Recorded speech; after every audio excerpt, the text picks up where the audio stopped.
So ayun guys, welcome back to my YouTube channel. It's me again, Kat, and this for today's video is sa mga nagtatanong ng reviewer soft copy ng APSAT EQE SWE, sa mga gustong malaman or mga other tips kung paano pumasa sa initial interview, PFT, medical, final interview is this is for you. This video is for you na malaman kung ano pa yung mga kailangan mo.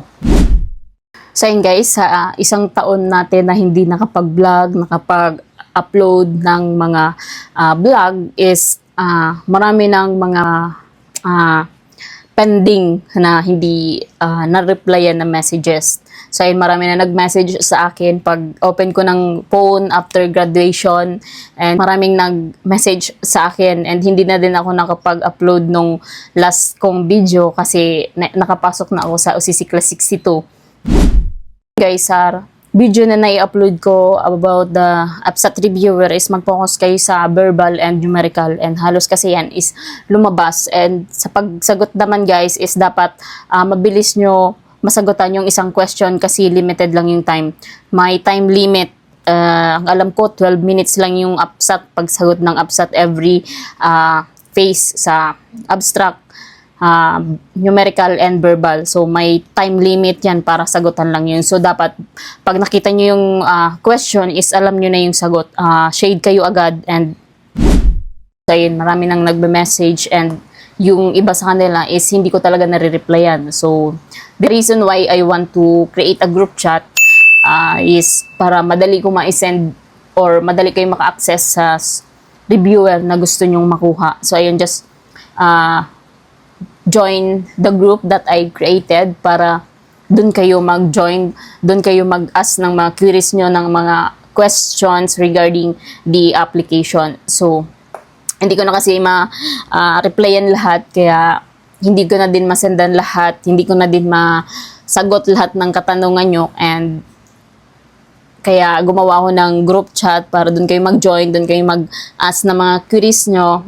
Kasi padami na kayo ng padami, and hindi ko na din kayo ma-replyan lahat because I'm busy, and during weekend lang ako may time para magsagot ng inyong mga queries. Okay? Mga question nyo na dapat masagot during application, and gusto ko din lahat kayo pumasa sa APSAT EQE SWE.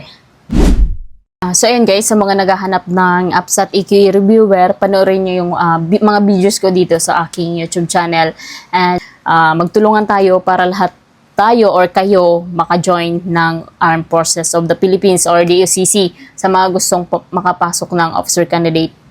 Tulungan lang tayo guys, kasi isa rin ako sa natulungan, and gusto ko rin kayong tulungan. Gusto ko rin ibalik yung naitulong sa akin. So marami nang nag-message sa akin na nakapasa sila na ngayon currently, yung iba nasa class 63 na, ngayon ongoing na ang class 64. Doon marami nag-message sa akin na, Ma'am, thank you. Ma'am Ka, thank you sa mga reviewer mo, sa tips na nakapasa po ako sa APSAT sa initial interview, and now nasa finalist na sila ng class 64, and I'm very proud sa inyo guys na nalampasan nyo yung processing ng OCC.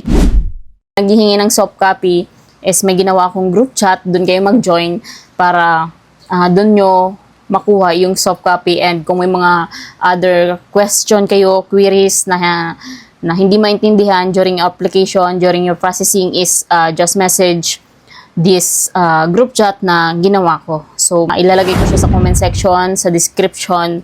Mag-join kayo doon para doon ko i-send sa group chat yung soft copy ng APSAT and EQE reviewer. Sa mga nagtatanong pa, sa mga marami pang tanong, doon nyo panoorin.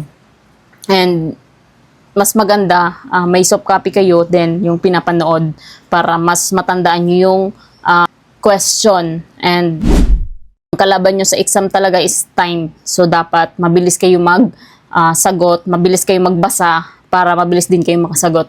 So this is all my reviewer, lahat ng nai-upload kong reviewer, lahat ng videos, tips is based on my experience. So lahat, marami nang naitulong ang mga reviewer ko na yan guys, kaya panoorin nyo yan, makakatulong yan sa inyo pag-exam ng APSAT, EQE and SWE. So, ayun, marami na rin yan natulungan, marami nag-message sa akin na maraming naitulong ang mga videos ko na yan. So, I'm very proud na din na nakapasok na yung iba sa OCC Class 63 and OCC Class 64.